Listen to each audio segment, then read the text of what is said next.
The Viking world and the Atlantic before Columbus.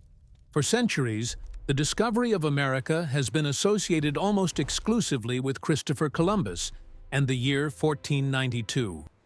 In traditional European historiography, Columbus's Atlantic voyage is presented as the moment when the Old World encountered the New.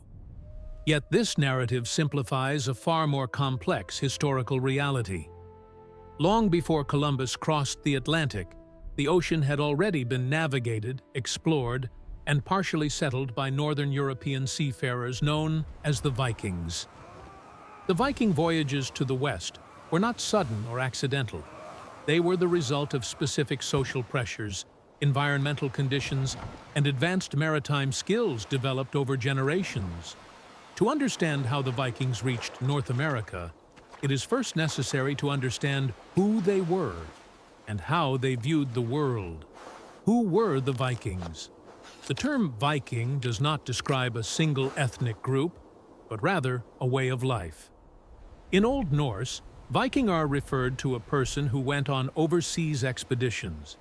These journeys could involve trade, settlement, exploration, or raiding. Not all Scandinavians were Vikings, and not all Viking voyages were violent. Viking society was highly structured. Most Vikings were farmers who relied on seasonal agriculture and livestock. Alongside them were craftsmen, traders, poets, and local leaders. Law and order were maintained through oral legal traditions, with disputes settled at assemblies known as things. These gatherings demonstrate that Viking societies were organized and governed by shared norms rather than chaos. Geography and the drive to the sea. Scandinavia's geography played a decisive role in shaping Viking behavior. Arable land was limited, winters were long, and population growth increased competition for resources. For many, especially younger generations, remaining at home offered little opportunity. As a result, the sea became a route to survival and advancement. Rivers, fjords, and coastal waters formed natural highways. From an early age, Vikings learned to navigate these waters, making maritime skill a fundamental part of their culture. Viking ships and navigation. The Vikings' success as explorers depended heavily on their ships. The longship was light, fast, and flexible, capable of sailing across open oceans and navigating shallow waters. Powered by both sails and oars, these vessels allowed Vikings to travel farther than most European sailors of the early Middle Ages. Navigation was achieved without compasses. Instead, Vikings relied on the sun, stars, prevailing winds, ocean currents, and wildlife patterns. Although some theories suggest the use of sunstones, the key factor was experience. Viking sailors developed an intimate understanding of the sea through repeated long-distance travel. Early Atlantic knowledge. The Vikings were not the first to imagine lands beyond the western horizon. Medieval texts, such as Navigatio Sancti Brendani, describe Irish monks sailing westward in search of isolated islands. While these accounts contain mythical elements, many scholars believe that Irish monks reached the Faroe Islands and possibly Iceland. These stories contributed to a broader North Atlantic awareness. The ocean did not simply lead to emptiness. There were lands beyond. The Faroe Islands, the first step west. By the early 9th century, Vikings had settled the Faroe Islands. The islands offered pasture land and a strategic position in the Atlantic. More importantly, they demonstrated that westward expansion was possible and sustainable. The settlement of the Faroes marked a psychological turning point. The Atlantic was no longer an edge of the world, it was a passage. This realization set the stage for the next and far more significant step in Viking expansion, the discovery of Iceland. Iceland. From accidental discovery to a western frontier, the discovery of Iceland marked a decisive moment in Viking expansion across the North Atlantic. Unlike later voyages, Iceland was not initially found through deliberate exploration, but through chance. Yet what began as an accident soon became one of the most important foundations for Viking movement toward North America.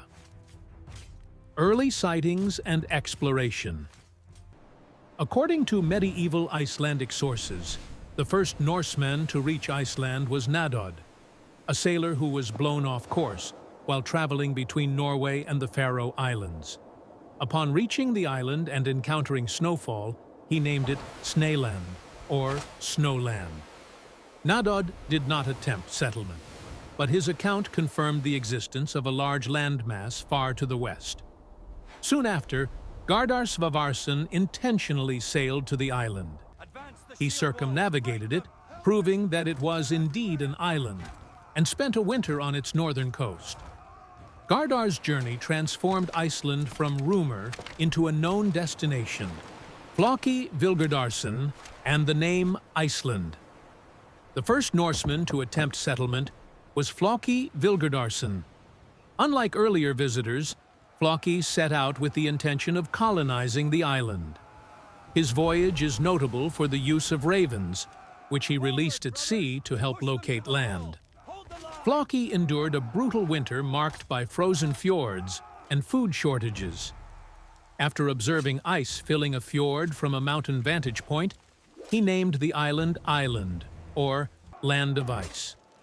Although his settlement failed, the name endured and accurately reflected the island's harsh climate. Mass settlement and political refuge. In the late 9th century, Iceland became a refuge for Norse families fleeing political centralization in Norway under King Harald Fairhair. Chieftains and farmers, unwilling to submit to royal authority, sought independence across the sea. This migration was not random. Settlers brought livestock, tools, and families, aiming to build permanent communities. Iceland developed without a king, relying instead on shared laws and assemblies. In 930 CE, the Althing was established, becoming one of the world's earliest parliamentary institutions. Iceland's strategic importance geographically, Iceland occupied a crucial position in the North Atlantic. Its location allowed Viking sailors to use prevailing winds and currents to travel between Scandinavia, the Faroes, and eventually Greenland. Iceland was not merely a destination, it became a launch point. Environmental limits and expansion pressure. Despite its advantages, Iceland was environmentally fragile. Limited farmland, volcanic activity, and soil erosion placed long-term pressure on settlers. As the population grew, competition for land intensified, reviving the familiar Viking pattern. When resources tightened, exploration followed. A shift in worldview. The successful settlement of Iceland fundamentally changed how Vikings perceived the Atlantic. The ocean was no longer a boundary, but a network of routes connecting viable lands. Each successful crossing reduced fear and increased confidence. By the end of the 10th century, reports of land west of Iceland were circulating among sailors. These reports would soon inspire the next major step in Viking exploration, one led by a man whose name would become inseparable from Greenland. Greenland and Eric the Red. By the late 10th century, Iceland was firmly established as a Norse society, yet it remained a challenging place to live. Limited farmland, harsh climate, and growing population pressures once again pushed the Vikings to look westward. This time, the journey would lead them to Greenland, a land whose colonization was closely tied to one individual, Eric the Red. Exile and opportunity. Eric the Red, born Eric Thorvaldsson, was the son of a Norwegian exile and later became an exile himself in Iceland. After becoming involved in violent disputes over land and honor, Eric was sentenced to 3 years of banishment in 982 CE. According to Norse law, exile forced an individual beyond the boundaries of society, often into unknown territory. Rather than retreat, Eric chose to sail west toward lands previously sighted but never settled. His exile became the catalyst for one of the most ambitious Viking colonization efforts. Exploring Greenland, Eric reached the southwestern coast of Greenland and spent 3 years exploring its fjords and coastal lowlands. Much of the island was covered in ice, but certain southern areas offered grazing land during the summer months. Archaeological evidence suggests that Eric may have encountered traces left by earlier Arctic peoples, likely associated with the Dorset culture. Greenland was harsh and isolated, yet it offered one critical advantage: space. For those in Iceland struggling to secure land, Greenland represented a new beginning. The naming of Greenland.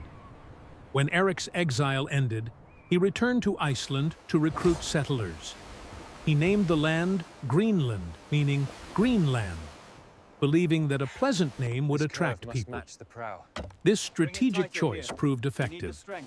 Eric described Greenland as a place of opportunity, emphasizing its usable land rather than its dangers, settlement and survival. In 985 or 986 CE, Eric led a fleet of ships from Iceland to Greenland. Only 14 of the original 25 ships completed the journey. Those who arrived established 2 main settlements: the eastern settlement in the south and the western settlement further north. Life in Greenland required constant adaptation. The Norse raised livestock, hunted seals and walruses, and relied heavily on trade, especially walrus ivory, which connected Greenland to European markets. Churches were built, and Christianity became part of daily life, reinforcing cultural ties with Europe. Greenland's role in further exploration. Although Greenland was never an easy place to inhabit, it served a crucial purpose. It was the westernmost outpost of the Norse world and the final bridge between Europe and North America. From Greenland, sailors observed driftwood and unfamiliar wildlife arriving from the west, evidence that more land lay beyond the horizon. Greenland proved that Norse society could survive at the edge of the known world. It also inspired a new generation of explorers, including Eric's son, Leif Erikson, who would soon push even farther west. Leif Erikson and the discovery of Vinland. By the turn of the first millennium, the Norse world had reached its westernmost limit at Greenland. Yet for the generation born there, Greenland did not represent an endpoint. Instead, it was a starting line. Reports of land further west, seen during storms or inferred from driftwood and wildlife, circulated among sailors. The man who would act on these reports was Leif Erikson, son of Eric the Red. From rumor to expedition, the earliest confirmed sighting of North American land by a Norse sailor is attributed to Bjarni Herjolfsson around 986 CE. While attempting to reach Greenland, Bjarni was blown off course and sighted unfamiliar coastlines to the west. He did not land, but his account spread quickly through Greenland. Leif Erikson later purchased Bjarni's ship and organized a deliberate expedition to investigate these lands. Unlike accidental sightings, Leif's voyage was intentional, planned, and exploratory in nature. The westward voyage around the year 1000 CE, Leif Erikson set sail from Greenland with a crew of approximately 35 men. Traveling westward, they encountered 3 distinct regions, each of which Leif named based on its characteristics. The first landfall was Helluland, meaning land of flat stones, generally identified with modern-day Baffin Island. The terrain was rocky and barren, offering little incentive for settlement. Continuing south, the expedition reached Markland, or Land of Forests, likely corresponding to Labrador. The dense forests were valuable, particularly for timber, which was scarce in Greenland. Finally, Leif reached Vinland, the most significant of the 3 regions. Vinland featured milder climate, fertile land, and abundant natural resources. According to Norse sources, wild grapes or grape-like plants grew there, inspiring its name, often translated as Wineland. Norse presence in North America. In Vinland, the Norse built houses and remained through the winter. This marked the first confirmed European settlement in the Americas. Archaeological evidence later found at Meadows in Newfoundland aligns closely with descriptions of Vinland, supporting its identification as the site of Leif's settlement. Although Vinland was rich in resources, it was far from secure. The land was inhabited by indigenous peoples, whom the Norse called Skrælings. Initial contact appears to have been cautious rather than immediately violent. Leif Eriksson's legacy. After spending a winter in Vinland, Leif returned to Greenland with valuable cargo, including timber and grapes. His journey demonstrated that land west of Greenland was real, reachable, and potentially valuable. Leif Erikson did not attempt permanent colonization himself, but his expedition opened the door to further Norse ventures in North America. He earned the nickname Leif the Lucky, reflecting both his success and the opportunities his discovery created. Vinland was no longer a rumor. It was now part of the Norse world, at least temporarily. Conflict, failed colonization, and the end of Vinland, Leif Eriksson's discovery of Vinland, proved that land existed west of Greenland and that it was rich in natural resources. However, discovery alone did not guarantee permanence. The following years would show that sustaining a Norse presence in North America was far more difficult than reaching it. Environmental challenges, distance, and, most importantly, conflict with indigenous populations ultimately brought the Viking presence in Vinland to an end.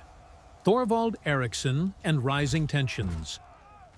After Leif Erikson returned to Greenland, his brother Thorvald Eriksson led a new expedition to Vinland.